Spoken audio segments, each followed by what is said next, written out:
produce more baccalaureate degrees in science and technology. The tech industry has been strong proponents of expansion of STEM degrees, science, technology, engineering, and math in high schools and middle schools.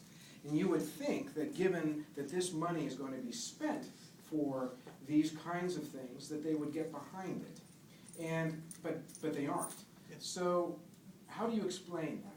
Well, I mean, I think Lew made a brilliant point that the center of innovation in every prosperous corner of our country, at the heart of it is a world-class institution like MIT or Stanford. In Washington State, all we've got is UW. That's it. And so this tax measure is our opportunity to create that feedback loop. But why wouldn't they support it? Why wouldn't So the tech industry support it? here's, I mean, 76% of kids think homework is useless.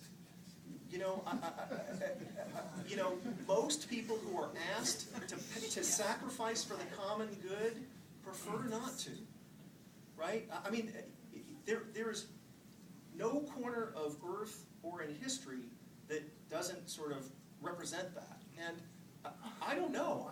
I think it's the most obvious thing in the world that the best thing as technology leaders we could possibly do is to take some of our money and invest it back into the state's capacity to provide more opportunity for us.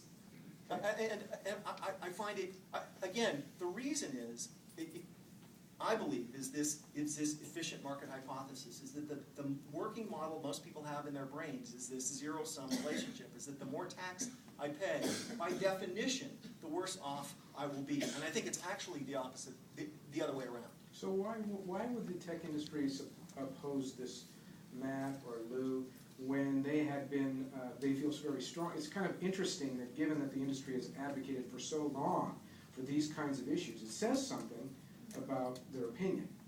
Any comments? Yeah, well, go ahead. Well, I think that they've examined this tax closely and looked at it and said this is a bad idea. I mean, I wish, when Nick talked about the symbiotic relationship with government, I wish that were true. It's more parasitic. And I think that's why businesses and taxpayers have gotten like, hey, enough is enough.